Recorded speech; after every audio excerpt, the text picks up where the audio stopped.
We record it. So whenever you'd like to start. Do you have, Good morning, Mayor. do you have the sheet I gave you? I have. Welcome, good morning. Is that what it is? Yep. That's the one. Yeah, go. All right, I get it. I apologize. Good morning, everyone. I'm Mary Gable. I'm acting Deputy State Superintendent, officially an Assistant State Superintendent with Maryland State Department of Education. And it is my pleasure to represent Dr. Wright. I don't know if you've all met her, but if you haven't, I'm sure you will enjoy meeting her. She is come to Maryland State Department of Education, with lots of energy, commitment, and it's really quite brilliant. With her, the leadership from serving as chief in Mississippi, as you know. I've been working with Kate for a long time, and Kim, who was at MCSS, and Dino, and others. And so, welcome to the Subcabinet meeting, and meeting to be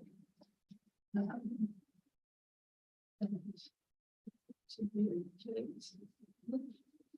So would you, so first, I'm sorry, so I'm new to this, so you just have to be patient. And what would you like for me so to do? the first thing is to ask if there are any additions to the agenda. Oh, I'm officially, yes. Are there any additions to the agenda?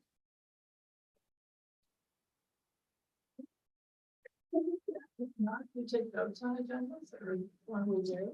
Do I have a motion to accept? Second? Right. Questions? All in favor? Do you have minutes? Do you typically do? We don't, because everything is recorded.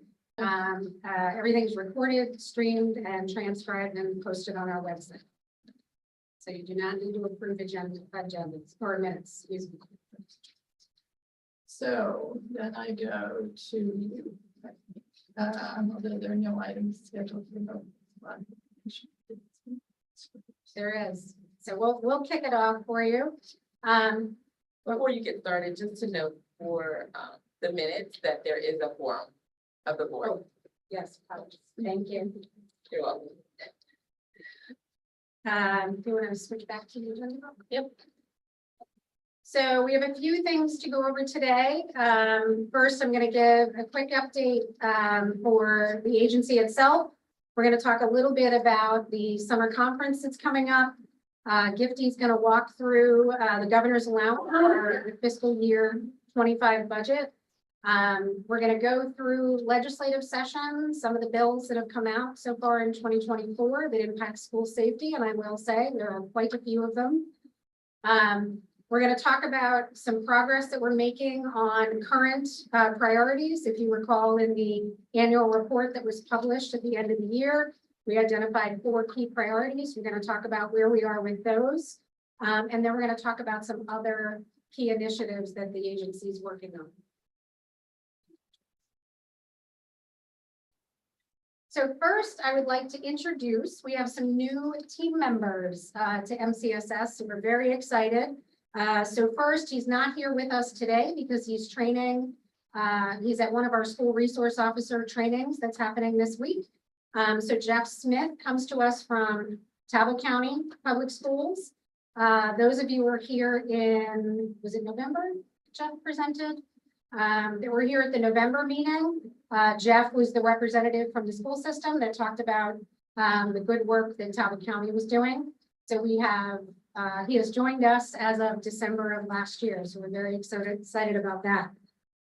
Second, I would like to introduce up front, holding the camera is Ja Coates. So Ja joined us in January, the beginning of January. Ja comes to us from a federal agency. We're very excited to have them with us. And they are going to be joining the communications and engagement team. So I'm very excited about that. And in the back of the room is an intern that has joined us. So Reem Chalet is a junior at the University of Maryland, College Park, majoring in information science and data science track. And she's going to be interning with JN over there, doing some data work for us. So we're very excited to have Reem with us as well. So over the course of the last quite a few years, actually, it's going back as far as 2018, 2017, the Center for School Safety has hosted an annual summer conference. Over the years, that conference has gotten bigger, we've expanded, we've brought in more partners, more stakeholders, and really expanded the content. In the last several months, we've done a shift to the branding of the conference. So as you know, every summer we have sort of a theme for the conference, what we're going to focus on. It identifies what sort of content areas we're going to have. Well, this year, we're very excited that we've now rebranded the conference so that every year when people talk about the school safety summer conference, we don't have to use all of those big long words. We can talk about prepare. Summer conference, and the year will be noted each year. So every year we'll have a prepare conference. We will still have a theme for every year so that we can focus in a certain areas. So for this year, it's going to be safer schools together, but I'll let Kim talk a little bit about what that conference is going to look like this summer. Yeah, so the intention really is to keep that logo consistent. So when people see that prepare logo, literally visually, it captures them and they understand it is the school safety conference in Maryland every year. So kudos to Aaron, who was really instrumental in kind of helping to create that. We were very mindful of the accessibility of it to make sure that it was going to translate well in terms of color and size. So for us to be able to use that on different items for the conference, the lanyard, different tchotchke types items will also be a real easy transition. So each year that when people see that, you know that you are getting content related to the school safety conference. And we're excited. Registration actually opens just in a week. So next week there should be, there will be an email that goes out for the pre-registration for the Prepare 2024 conference.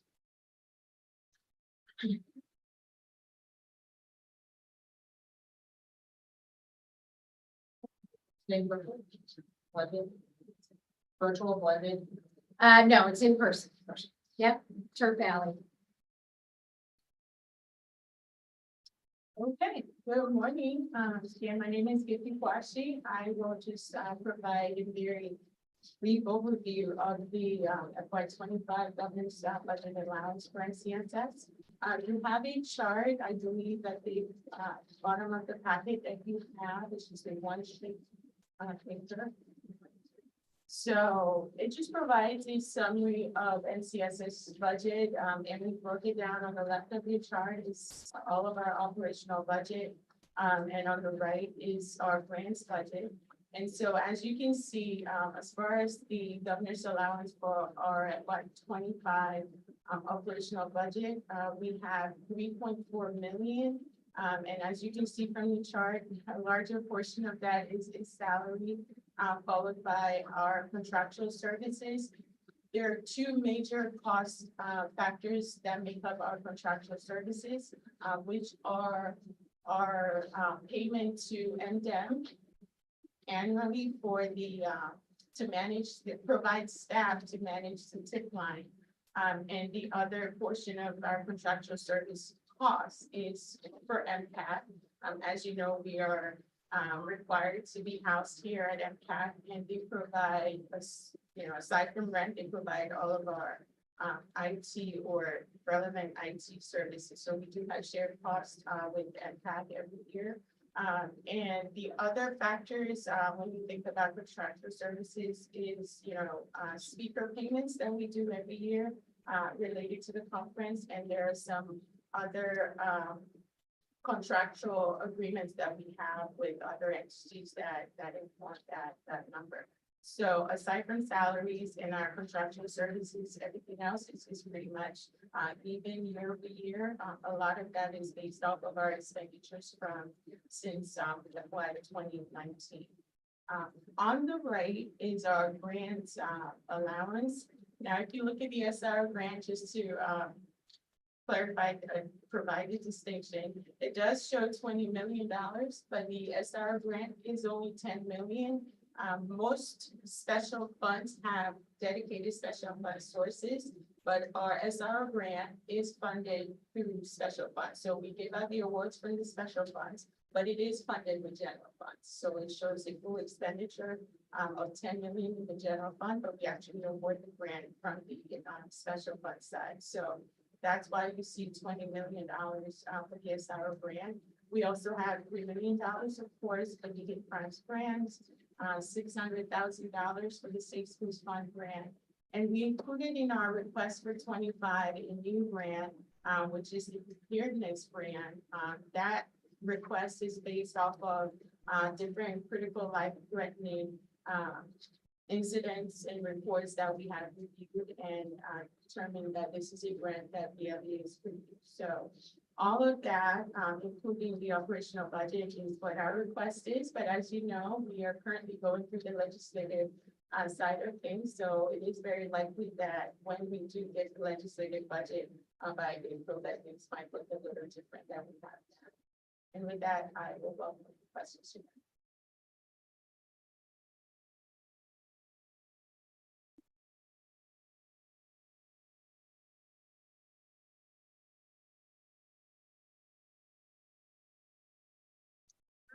So moving on to the 2024 legislative session. Want to really just kind of review some of the bills in the early part of the session, really, that we been responding to and interacting with legislators. We had the opportunity on a number of occasions to actually have some direct contact with different bill sponsors, which has been very helpful. So HB 157, there's actually a number of bills that have emerged just in the last few weeks also, but related to the appropriation, that grant item that actually Gifty was just talking about. So HB 157 increased the appropriation from 10 to 20 million starting in 2022 or 2026. The Senate Bill 127 was a early bill that we were interacting with a host of individuals related to this one and responding. The firearm detection platform. So this bill was directing MCSS to assist the locals in procuring firearm detection platforms. It authorized use of the Safe Schools Fund to purchase those items. And it directed MCSS to evaluate and recommend to locals firearm detection platforms. So it was going to, this bill would, if it passes, prompt MCSS to engage in some evaluation of all of those firearm detection platforms that are out there on the market currently, and to provide that information to the locals to help inform their decision with regard to the purchase of those items. Any questions related to firearm detection platform? Self or JN could help explain those a little bit if need be. So I will say that we do not have the internal expertise to do that. So one of the things that we responded to in our fiscal note to the bill itself was that we would need to work with an outside entity to be able to conduct those evaluations of those systems. So it's not something that we can just bring a system in-house and start testing it out and then make recommendations. We have to use an organization that does that for other entities or for other organizations. What are those things? The detection platforms? What, I don't know what that means. Yeah, I'll let JN jump in. So the- Yeah. Technically, firearm detection platform is any firearm detection platform, but the bill specifically defines firearm detection platform as a platform that uses AI to detect firearms within a camera feed. So this excludes metal detectors unless the metal detector uses AI technology and a camera within the metal detector to detect that particular firearm passing through. So it's primarily camera feeds and the overlay of technology on top of your CCTV that would detect any gun that's visible in a camera feed, or a metal detector with the same capability of a camera looking at people passing through, like the TSA and stuff.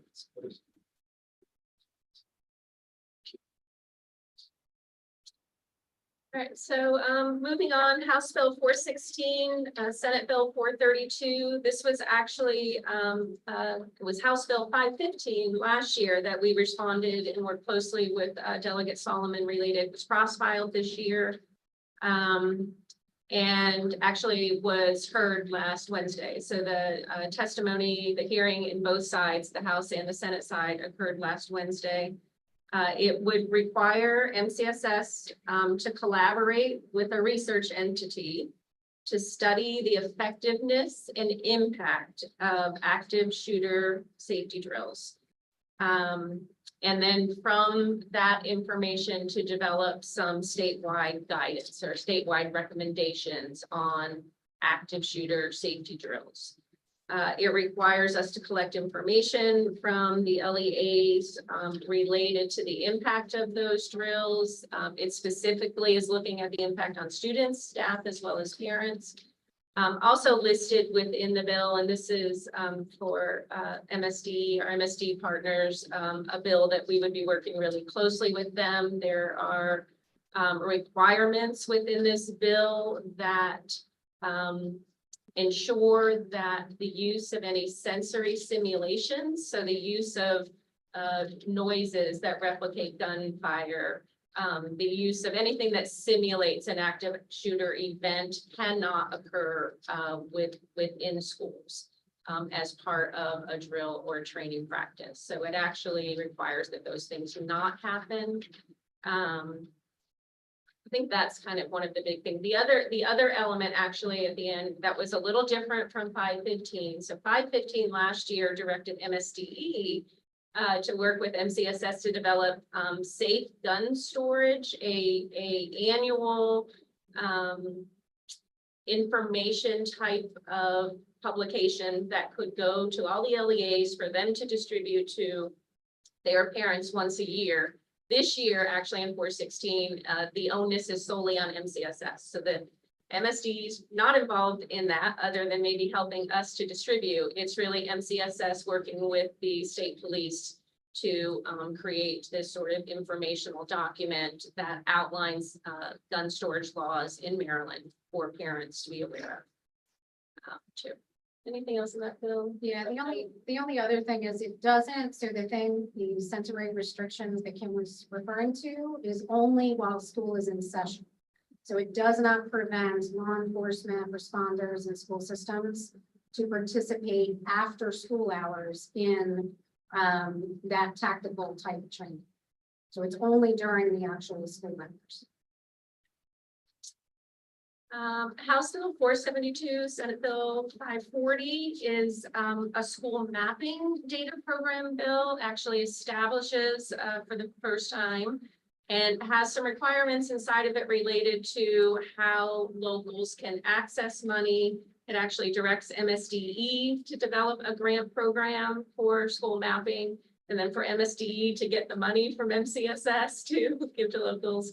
But ultimately also within that bill that's of note and interest is it defines the standardization of these school maps. So it identifies very specific elements that a digital school map, when it is developed, must meet those requirements within Maryland.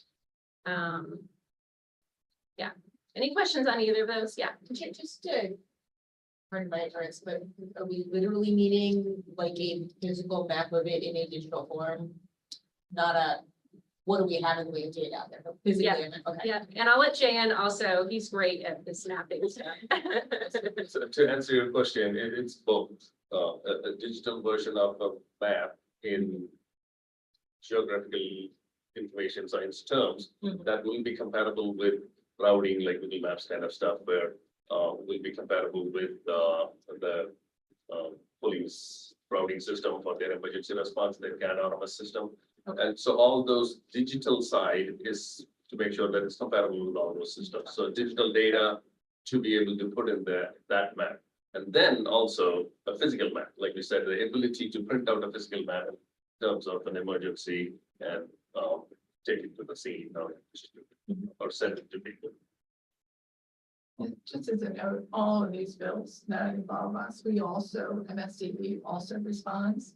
This bill in particular has had facilities, the IAC, MC, the Mountain Center for School Safety, us. We've had calls. Lots of meetings. The bill, but as many of you who are involved know, the agency that the bill potentially impacts. We use it. We frequently talk about what are the, how are we responding, so that we're not, in opposition. Yeah, it's been, I think, one of the bills that's actually required, or not required, but allowed for the opportunity for a lot of collaboration across a variety of agencies. One thing of note, within that bill, it doesn't require a system to be using a digital map, though. Right? It allows the opportunity that if they want to, they can access funds and use funds to create digital maps, but it does not require any local system to be implementing digital maps at this point in time. Just really standardize what those maps would look like. Go ahead, Cecile. Thank you. If I recall correctly, this has been an activity that has been ongoing through some of the grants that the center has approved, right? The mapping. So it is something that's available now. It's just not been a bill. Yeah. Am I correct, Lieutenant? Yes, yeah, Yes, to some extent, it is considered an allowable use of the Safe Schools Fund grant, but yes, there has not been a bill specifically, directed at providing grants for that. And I believe, like Kim mentioned, MSDE would have to request funding from Safe Schools Fund, the subcabinet specifically, in order to be able to use those funds then to provide that grant. Thank you. and there were some, I don't want to speak for the IC, but there were some missing components. And so the bill focused mainly on emergency response to incidents and ensuring that the maps were constructed in such a way that they allowed for a more unified and coordinated response. But there were other pieces that the IEC would have found beneficial related to construction and maintenance. So we did work together on a response and information to the legislators to just express that concern.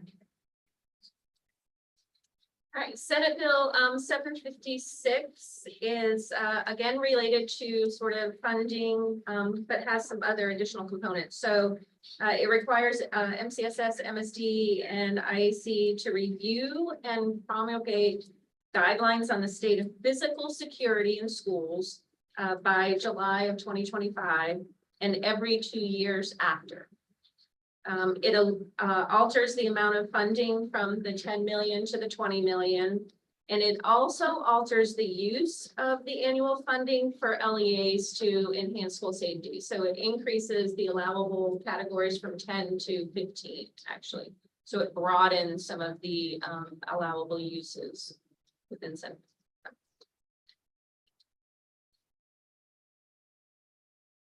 All right, so we actually, there are, if you have followed the news at all, you know, there are a host of juvenile law bills that have been introduced in this session.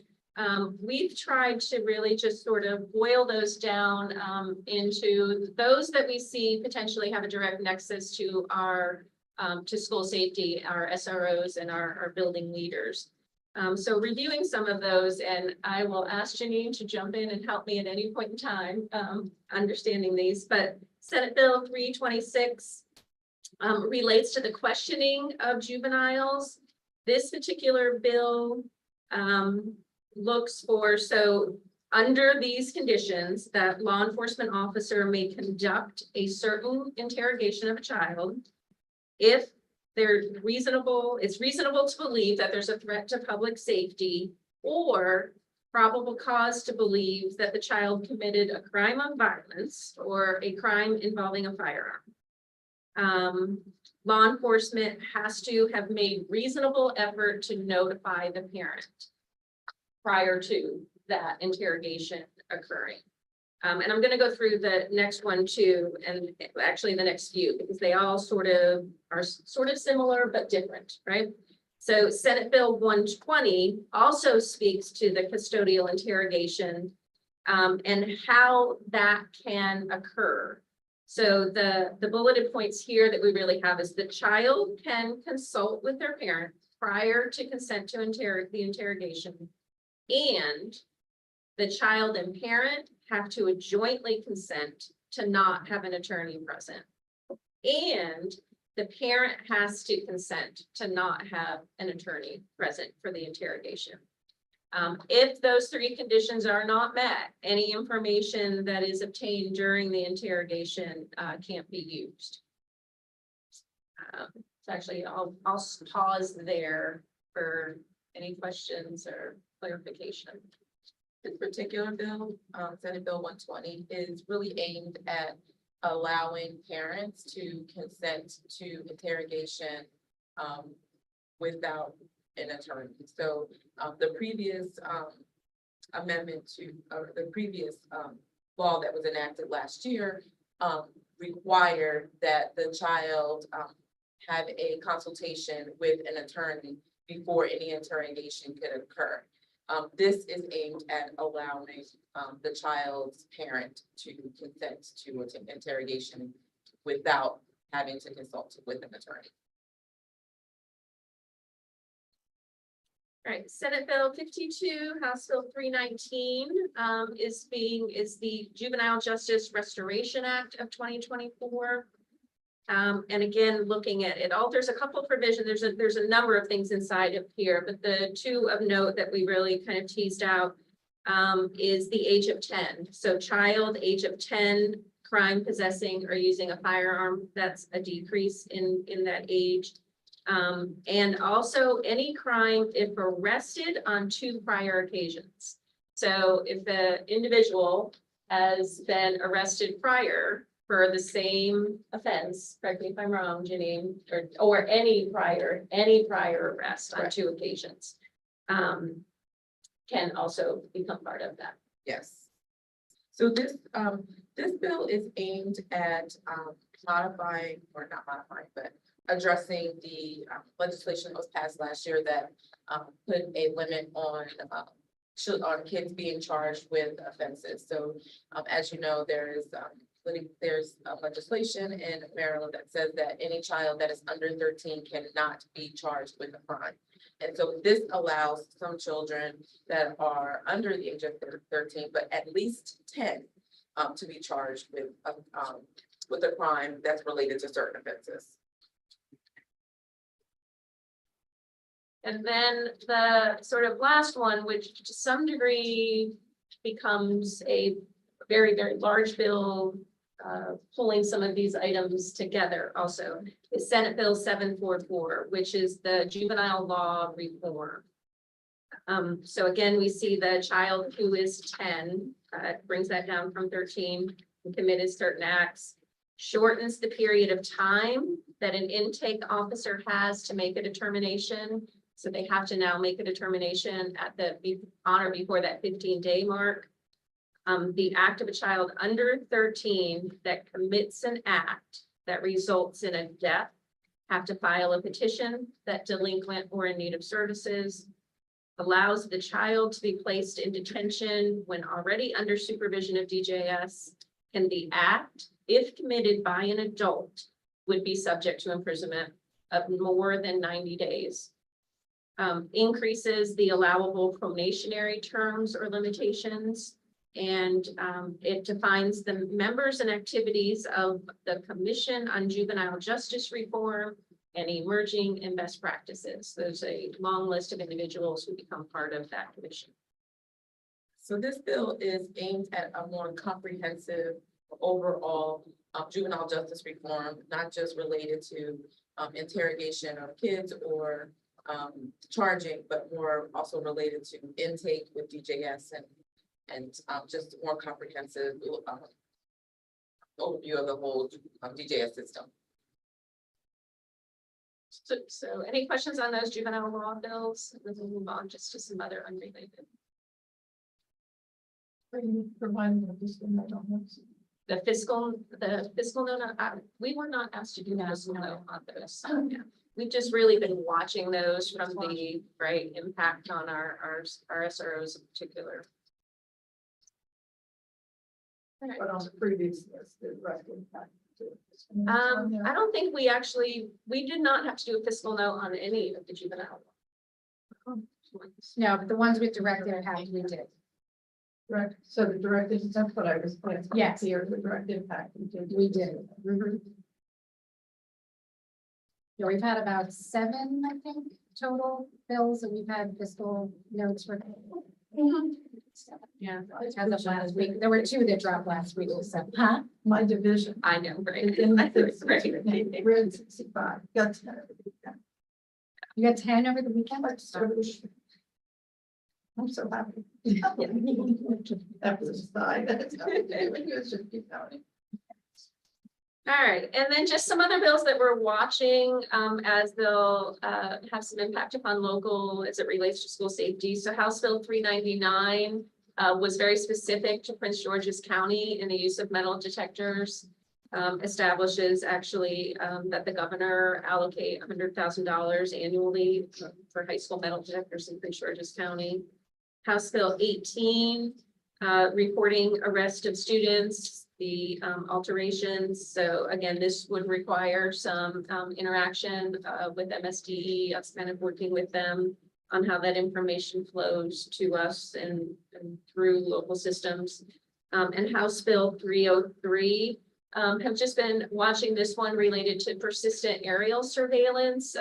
Several of our systems have been using drone technology for their school safety efforts. So just kind of watching that one to see what, if any, impact that'll have on their programs related to that.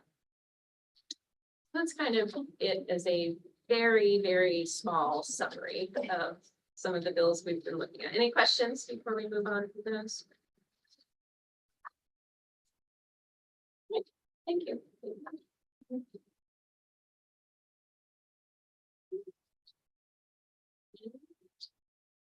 So to Kate's early, so our agenda item progress on our MCSS priorities that we've identified. The first of which is related to the behavior threat assessment team resources. So I think in our last meeting, maybe, or the one before, we kind of shared that we had developed the implementation guide and have been providing a host of trainings across the state related to teams, multidisciplinary teams engaging in behavior threat assessment, primarily for students. So that guide was really intended for understanding the pathway to violence of a student within a school and teams addressing and responding appropriately to that. The next step is really for us to bring a work group together to look at adult. So looking at adults who potentially are a threat to a school community. So an individual, a student, the whole staff, for us to actually develop some guidance for locals around how to address the adult threat to the school. So really where we are with that at this point in time is we've actually put together a work group of a cross section of experts from across the state and are looking to have our first meeting March 19th. We've reached out to those individuals. People are very excited, as well as our federal partners, to really engage with us to help put that together. The overall goal is for that work group to work March, April, May, to come together a number of times to really build that content for us to then write that document for overall, our goal is really for distribution in August. So at the beginning of this next school year, for us to have this, and the intention is for it to really be an appendix to the implementation guide that currently exists. So we're really going to kind of jump off of that information related to pathway to violence that currently exists, and look at how that becomes unique for the adult individual. Any questions related to that work?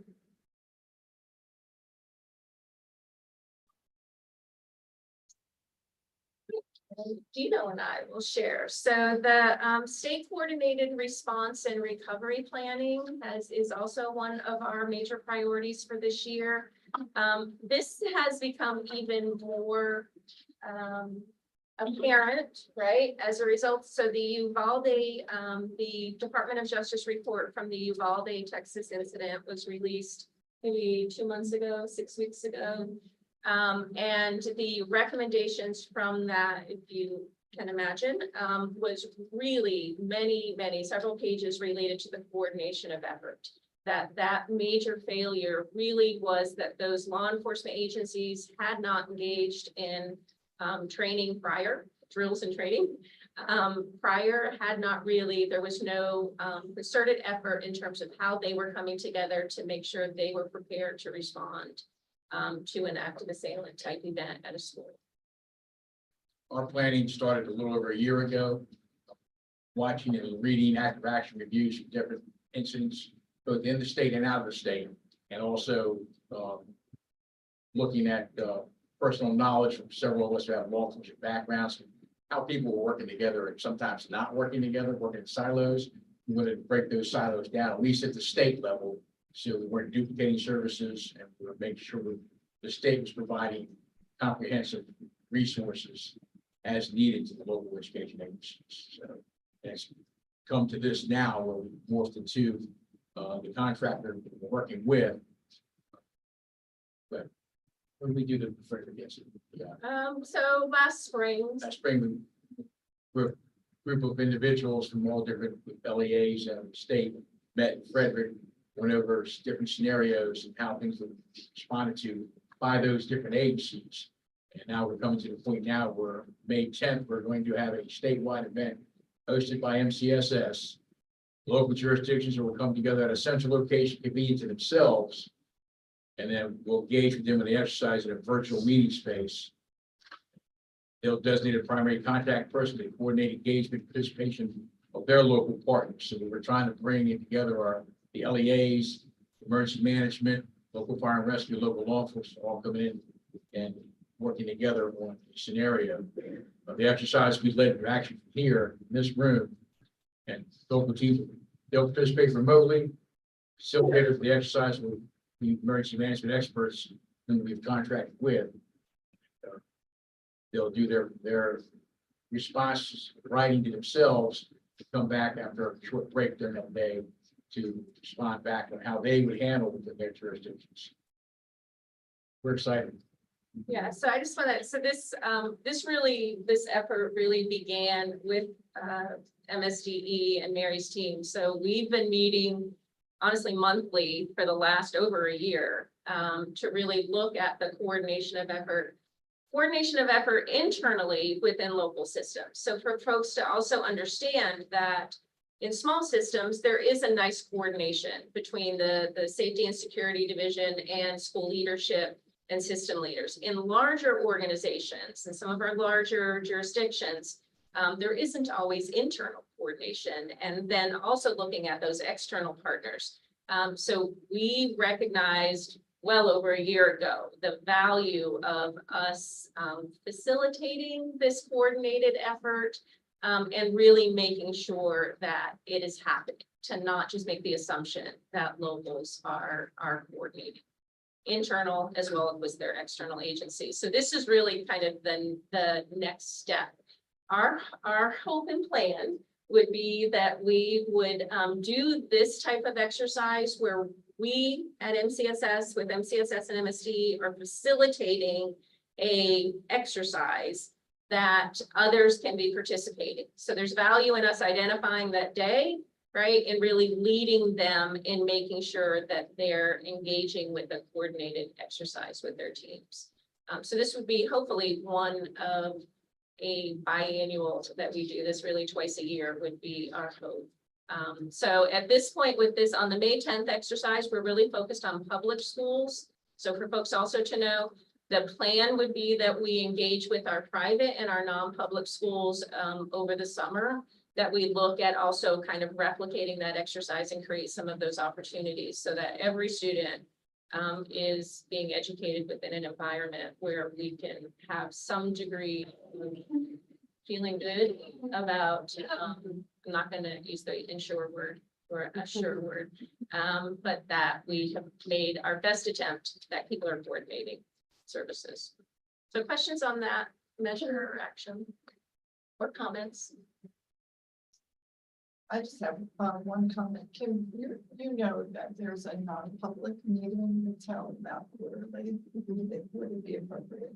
Yeah, and I usually, yep, Alex is good about inviting us to participate in that.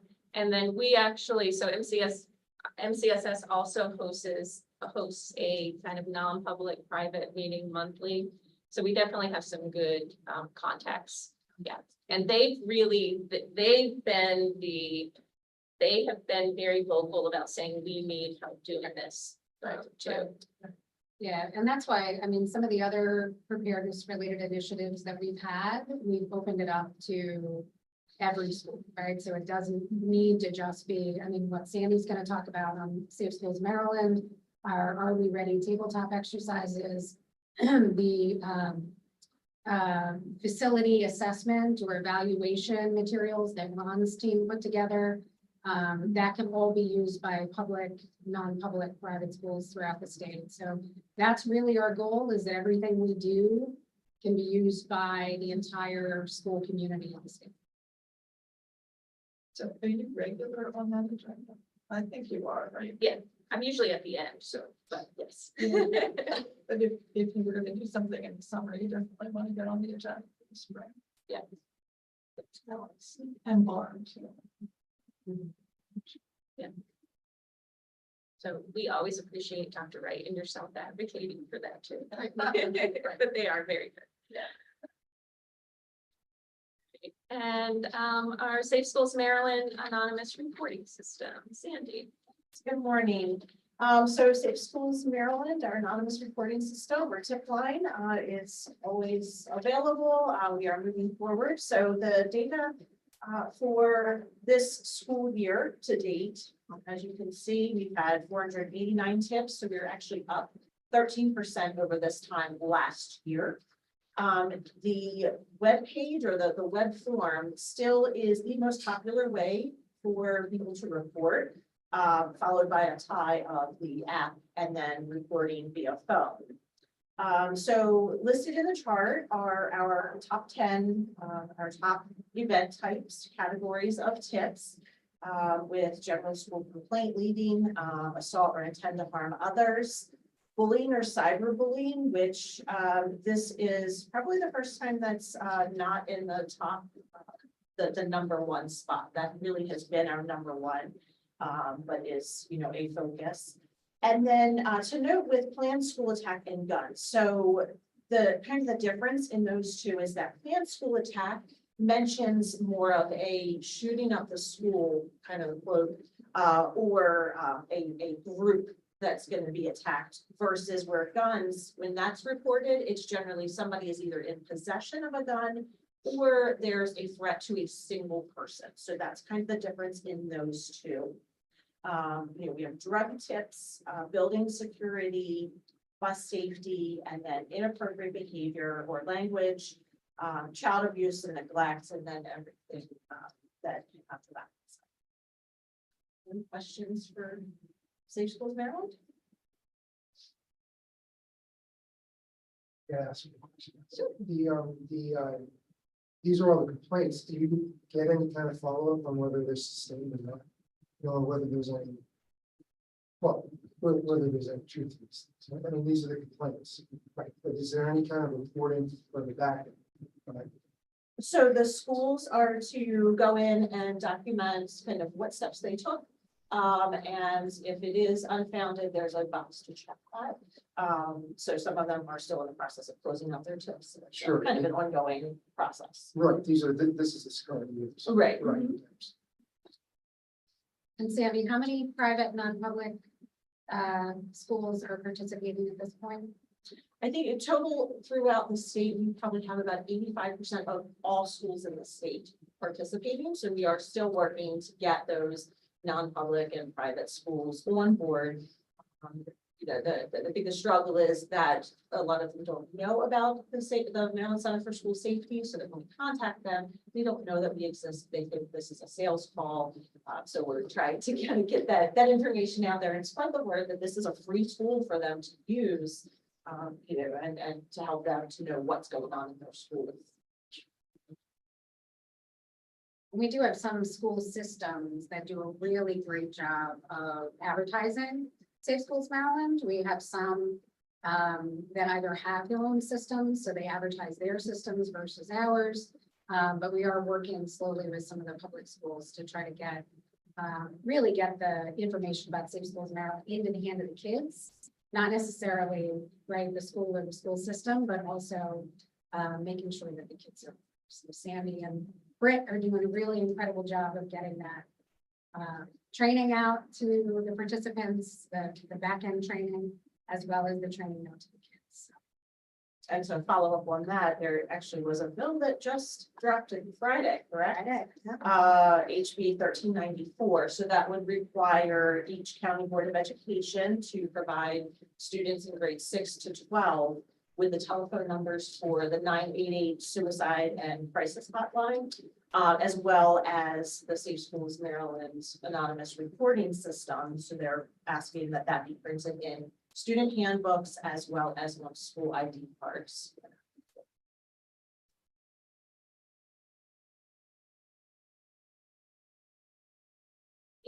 Thanks, Sandy. So other major initiatives, kind of overview of where we are. First up, Dino. As you know, the Safe Learning Act requires the center to gather aggregate data on uses of force within a school facility, either by a school resource officer or a school security employee. We initially started that data collection, came in several different formats, so we can try to get a broad view of things coming in. As time went on, we streamlined the process.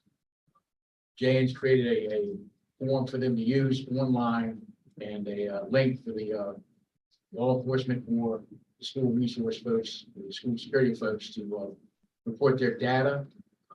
We require them now to make sure that each other knows. Sometimes the communication is not always there. So there's a certification letter at the end of the year that reports the amounts of use of force from each different perspective, law enforcement and school security. They are to have their counterpart on the other team sign off on this letter also when it's sent to us. So that way the school system knows how many incidents of force may have been used in a school by law enforcement.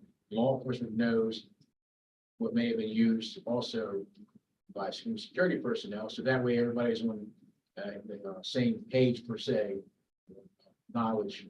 And that way they can also work with each other to figure out how and what's happened in the past, how they can mitigate this before they even have to get to the use of force. We've also created guidelines for them. So step by step on the form that Jane created for us, it just walks them right through how to report, what to report. And the guidelines also give them when to report also. We like it at least quarterly, but there a lot of systems are now doing it as an incident happens. We've changed the name use of to incidents of, because law enforcement, as you know, also has to report uses of force that they do in general. So this was kind of creating a confusion among some of the SRO supervisors. So we've changed the name of ours to incidents of force, just on the back end here, the tail end here, just so it doesn't conflict with their use of force reporting requirements of their local law enforcement agencies.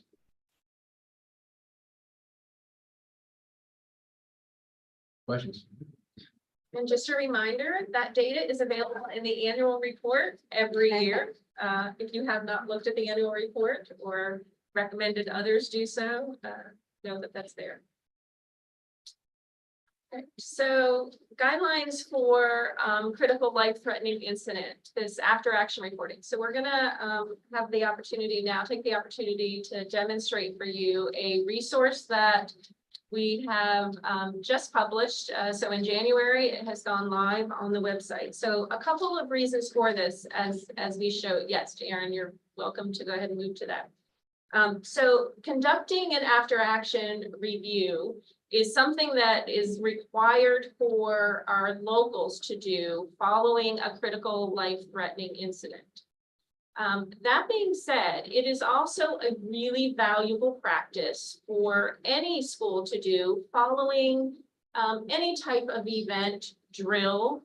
I would even say following things like graduation and open house night. It's practice that we do as building leaders in general, right? To talk what went well, what didn't go well, right? What population of students didn't or parents didn't show up.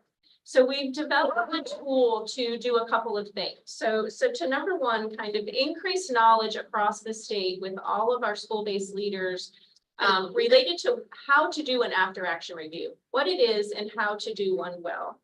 And to then increase kind of their skill in engaging in the process procedures. So ultimately, engaging in the process under non-stressful circumstances allows them to be that much more ready, right? Following maybe an incident that is much more stressful.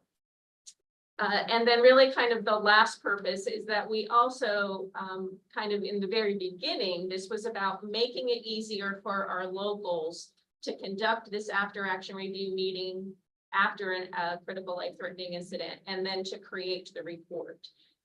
So this job form, so ultimately this is available, and JN's gonna kind of jump in and talk through some of this a little bit. The job form is available online, and what we've done is we've defined 3 tiers of event. So I'll use the word event rather than incident. So tier 1 event could be those that I was talking about, open house, graduation, some type of planned event that happened at a school that we want to talk through and really document, right? Document what went well, what were some lessons of things that we need to make sure we do next year to make this better. I think the other thing that is really important to that when we talk with building leaders as we've rolled this out, is that in reality, it's not always the same building leader that's in that building next year. So you do graduation one year and you know you needed to, traffic flow coming in this one side street was really tough. We need to add additional resources there. But it's a new principal next year, right? Where does that information, how does that information get moved forward? So this creates the opportunity that you document and have that to be able to share. The tier 2 event are unplanned. So an unplanned event, but doesn't rise to the level of a critical life-threatening incident. So maybe a weather-related event. The school had to go into a hold procedure because of something happening in the community. Could be used for any type of, we weren't anticipating this, it happened, we handled it, but let's talk about how well we handle it. What are some ways we can do better following that? And then the tier 3 are the critical life-threatening incidents. So a significant event that requires our locals to be going through this process. So I'm gonna have JN talk a little bit. So we've been clear about how this lives on our website so that we are not owning this though too at MCSS. So go ahead. So unlike our other forms, like the incidents of report forms and all that, which collects data from the local education agencies to us, this is completely different because this we are providing as a tool rather than as an intake form. So that's a big difference in terms of how it's offered. So we created in a completely different platform so we can manage it separately. And the tool is not only intended for our local education agencies, but also it can be universally used for our private schools as well as other states can opt in. What it does is once someone goes in, let's say select tier 3 there, and each section is populated based on selection. If you expand on the, just click there. So each one just goes through multiple details about that incident, and during and after action reporting, they could use this form to actually guide that meeting itself, how the discussions and everything. There's clear instructions on what to discuss as well as what to put down under each question. So once they do that, all the way at the end, scroll down to the fourth one instead of review information. Yeah, if you expand that and scroll down all the way, the final, keep scrolling. The final submission is basically to generate a report, and the report is emailed to whoever is creating that report. We have auto deletion set on our side, so we don't maintain this data, or we don't have to back up or anything of that sort. It doesn't reside within our servers. It's clearly a tool to produce a report that anyone can utilize to produce a full-fledged standardized report for their action.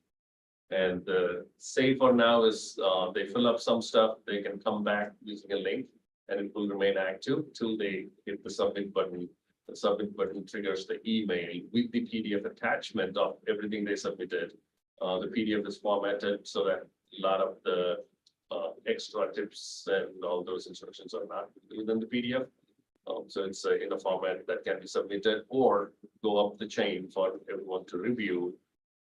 Change the language within that, put their logo, and they could use it as an official report from that point on. So it's standardizing information, guiding the after action meeting, using the proper topics that are to discuss, as well as data not being retained on our side, but as a tool for them to create a full-fledged report.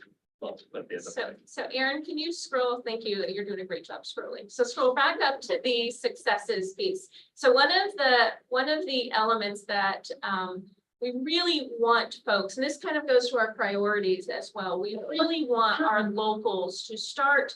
So conducting the after action review is about learning, right? It's about improvement. And so a really kind of important element of this is people defining, right? What did we do well? What were some things that happened well that we may want to make sure we expand and grow across the system? Go ahead down to the detriment. But also, what were some things that we didn't do so well, right? What things didn't go well that we need to make sure we take steps to? So keep going. So what you go down to the action items. So ultimately, what we want to start prompting folks actually is to identify action steps, right? So imagine an improvement plan based off of this incident. So we identify that lighting in the parking lot was inadequate, right? Which led to potentially, right, this incident occurring. So they actually identify this is something we need to fix. And then the pop downs guide them in terms of defining when we're going to get it fixed by, who's responsible for making sure that that happens, any resources that need to be. So ultimately, what a nice improvement plan kind of has the information embedded inside of. So Jan, you can indicate where this could then send an email to somebody, right? To say, did you get that fixed on time? Too, right? Yeah, but we don't retain that. Right, we're not. So the idea initially, we thought of doing that the whole process, but currently we limited ourselves to just the provider of tool. So they can take the PDF and do whatever they want in edit and put it into their project management system to accomplish that. So the last piece, and then I'll let you guys ask us some questions, is that locals could really take this form and make it their own, right? So let's say Talbot County wanted to actually have their own internal after action review form that lives on their server where they could track action items like this, right, internally. Easy kind of next step for us to give ownership, right? Not of this whole thing, but to share the ownership to them so that they can actually be running it internally on their own as well. What platform are you using? This is in jot font. What? Jot font. Similar to Smartsheet, but different. And when do you want to talk a little bit about how we sort of rolled it out and the testing and the piloting with the system? Yeah, so we've had kind of a couple different rollout elements, which has been very helpful. So so initially when it was built, it was really kind of internal, right? I think Kate and myself were the first two kind of problem solving around words, some of the semantics. And then when the school safety coordinators came together in December, we shared it with them. So literally kind of went through and gave them the opportunity to brainstorm how they may use it. And I found it exciting because they were all very, very receptive and were very much thinking about ways they would potentially look at using this internally. Athletic directors following, right, a football game, an athletic event, something occurs and prompting them to do an AAR that goes to the SSC then. And so based on their feedback, that was where we really got to it not living on our platform, right? Because that's all information. They don't necessarily want to share all those details and we don't really want to either, right? So yes, exactly, right? And public information, exactly, right. Exactly. Yes, but it also, I think, made them feel better about, again, the intent is that people are using after action review meetings in a positive way that moves them forward. And so some tweaks were made there. Then actually at our last non-public private call last week, we shared it with them as well and received all positive feedback again as a tool for those schools to be able to utilize as well. So it's kind of where we are right now. We should talk about the use of these forms. We are doing an after in the service representation. So they have a whole incident report form that they have to use. So be interested to see everything they are have. Because of the need to make it home. But it's in the same model. We are not using job forms. I think we're using smart sheets. But Yeah. we need it. The reason we went with job form is Smartsheet did not have the capability to purge the records on demand. And that was one of the challenges we don't want to be retaining. Smartsheet automatically retains, backs up and everything. Job form has the ability to individually give criteria for each form to set the purging record metric. So you can just, for us, it'll keep approximately an hour to process, send notification, compile the PDF and all that. And also it sends a notification record that one submission has happened without actually indicating what's in that. So we have a track of how many people have used it, but not the actual data that comes in. So We also use call transactions.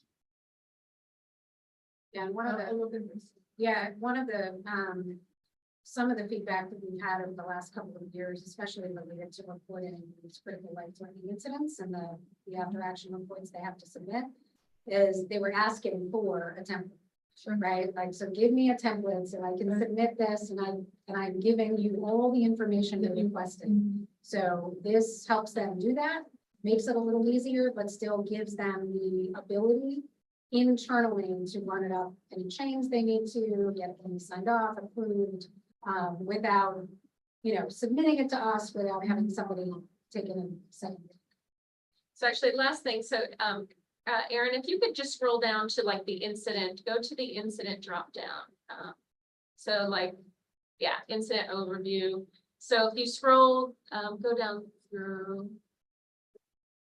Actually, it might be the next one. I'm sorry. Go to the drop down right below that, the after action review information, right? So above there, don't go any. So you see a list of questions, looking for the list of questions. So the part of it is prompting the team to be asking the right questions, right? And while the MCSS in the tier 3, MCSS staff members are there, right? And can kind of help with that. But for those tier 1, tier 2, right? Like making sure that you're having a robust conversation. So embedded in the form are things to consider, right? Consider these, there's lists. So it's a rather extensive list, which isn't all inclusive, But if I'm facilitating the meeting, it gives me a nice jumping off point, right? To get people to be thinking and talking and really digging into what went well and what didn't go well. So it's really all embedded within this form. And again, it's available on our website, so it's available all public, non-public, as I think Jay had mentioned, other states. Other state agencies are welcome to use it for any of their own work, if they want. So it's there and available. Yeah. So I understand goes up the ladder or through a chain or up the chain of command. Is there a sign off by the superintendent for the school? Or the board of ed, does it get up to that level? No, so what happens is, once you hit submit, whoever's email address who completed the form, they'll get an email to them with a PDF of the answers to all these questions, right? Formatted a little easier to read. It's then their responsibility to do whatever with that document. So they can forward it up to their supervisor, they can forward it up to their superintendent, or their agency head, and sort of work through any process that they have internally. Would it be beneficial for it to be a requirement that they make sure that there's leadership who knows about incidents, especially if it's A critical life threatening? Yeah, so what happens, so the critical life threatening incidents come to us. And every year, at the end of the year, we provide local superintendents details about everything that they've submitted. So every incident that's come to us, as well as lessons learned and recommendations out of those. Sandy was talking about Safe Schools Maryland, there's Safe Schools Maryland data. We include use of force or incidents of force data, their SRO data, their SRO training data that Ron's going to talk a little bit about. So all of that data that we collect, we send them back at the end of the year. So they have a very good overview of everything that occurred school safety related to the grant funding that they've applied for and used. I guess what the thought of process is that they should know if it was a type injury that there was. I mean, those are the most severe incidents.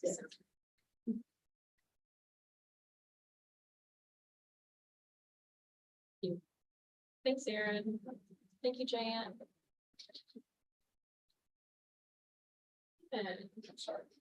Oh, Excuse me. nope, I'm not skipping it. Sorry. There you go. So last but not least, I'm Ron Pierce, I'm the training administrator for MCSS. As you all probably know, every year we train hundreds of school resource officers and school security employees around the state. We have a total of 7 courses we offer each year. We train thousands since the beginning. Well, every 3 years, that training program needs to be recertified. It's required, both the Safe to Learn Act by the Maryland Training Commission, that we recertify the class. So it gives us an opportunity to kind of reimagine some stuff. Update some of the existing categories that are required to Safe to Learn Act, and then we listen carefully to legislators, to the folks we meet with and all the LEAs. We also take feedback from all of the school resource officers and security employees who get trained through the program and ask them, well, how'd you like the program? And then you've been doing this a while. Or is it something we left out? Is there something we can? So 2025 will be the second time we recertify. We went initially with a 40-hour program. We first started in 2019. It went to 72. That's our current program. And 2025, we're anticipating keeping it about the same number of hours, because that's about the satiation period for folks. Yeah, they can't really the agencies can't part with them longer than that. And that's about the best we can do in terms of time frame. So we still are going to keep it in 3 sections. There's actually about 8 hours of on-demand video, and 32-week Zoom class and 32-week in-person class. And there's some we met with all these folks and said, what can we do? How can we tweak this? Looking at legislation, some of what's been offered in previous years, how these folks should be trained more in or less than. We came up with a few things. We're going to kind of recreate our de-escalation and crisis intervention course that's offered during the class, focusing a little bit more on some of the verbal skills involved in de-escalation. The program we modeled this after was CPI. That's kind of a model for crisis intervention. It does focus a bit on the physical side, which we're not going to teach. That's up to individual school systems, but we're going to focus more on the verbal side, and that's something that a couple of new models, including TAC2 and UCARE, also focus on. So we're going to build some other models into this, make it a bit longer, make it a bit more substantive. We're also going to have a new course on pathways to violence, which is a piece of our behavioral threat assessment training. That pathway to violence is something that Drew teaches. Drew Turner is one of our staff. Important for those signs to recognize if you're working in a school that someone might be on that path. The role of the school security employees. So initially, our program, because it was a police training commission certified program, focused on school resource officers a lot. And we teach more school security employees now than we ever did. And each school system seems to be adding more and more each year. So we're going to flesh out a piece just for their role and what they can do inside that school, both as a formal counselor and other things, but they have other roles other than just security. And what kind of things they can do within the school community to kind of help. To kind of make them feel more a part of it. UCARE is the one that Grafton is using, hands-off security, like adding stuff back up. Yes, okay. Yeah, there are several school systems in Maryland that use it for certain populations. I know it from the residential side, so it's always the same thing. Yeah, and TAC2 is another one we identified as being used by several. It's kind of in the same, along the same lines. It covers a lot of trauma-informed care and other things that's background to what causes some behavioral issues. So the focus is on that more than just dealing with conflict. That's kind of what causes it. It's important. Suicide prevention. Both and this goes into the next topic as well, but suicide prevention, we have a portion of it in a couple of the other courses we teach, but we're going to flesh that out as its own program. We'll be relying, as we have in the past, on subject matter experts to help write and teach that. So from 988, some other folks, some other partnerships that we've made in that system. Next up, we're also going to teach a course on school resource officer and school security employee mental wellness. The career, and I can speak from experience, does take a toll on public safety, but employee wellness is something a lot of school systems and of course our local law enforcement agencies are focusing on too. Want to include a piece on that. We're going to be updating our bullying courses, internet safety, current drugs in schools. That's a program we teach now. And every year there's new drugs and there's new ways to administer them. There's new threats. We need to do that every time we can. Managing gangs in schools. It has evolved and continues to evolve quite a bit. Different threats, different groups. So those are the things we're going to work on. Any questions?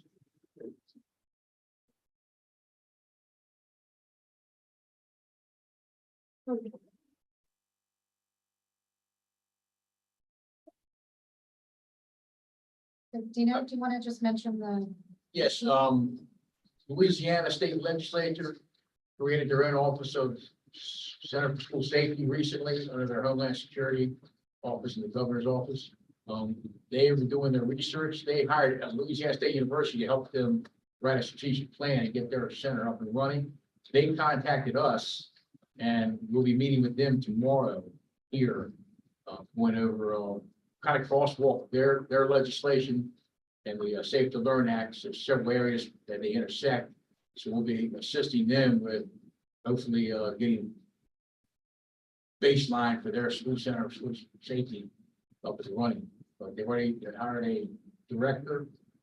I think Sandy knows that individual because the individual used to work when they're trying to get their tip line up and running. So we're excited about the visit and hoping that they can walk away from here with a lot of information that they need to help them get their center up and running. But they'll be here tomorrow, just to let you know.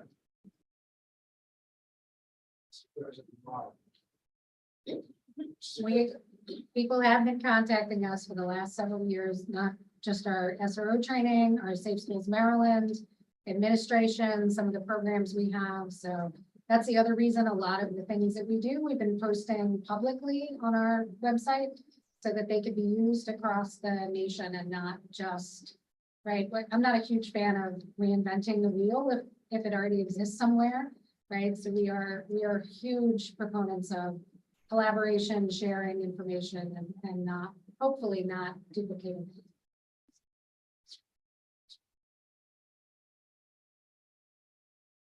These are your next meetings, and you're now at the conclusion.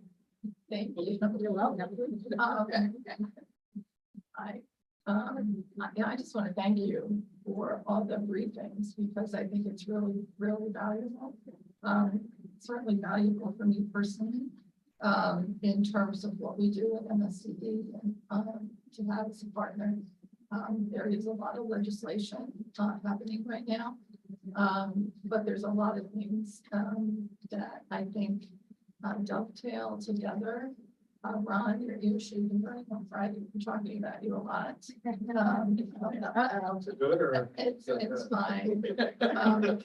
Because of things we want to do with behavioral health, and you know, in that area, you co-chair with April. So that's why she'll be contacting me. But I know it's really valuable and appreciate you know when your ears might be burning, so. You're saying that my daughter over here for that, we would make sure that looked into their Yeah, training of what's going on there. absolutely, absolutely. I do. So next meetings, they're all in person except for October, is that? Yeah, October's the as needed, so if we have As needed. a bunch of grant applications that need to be reviewed in October, we just keep that as a placeholder. All right, well, thank you again. Thank you all for coming. And thank you for the updates. Have a motion to adjourn. So moved. Second. Then. Yes. All in favor, say aye. Anyone opposed?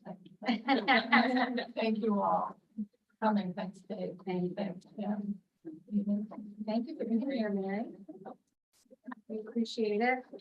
Send our best to Dr. Wright.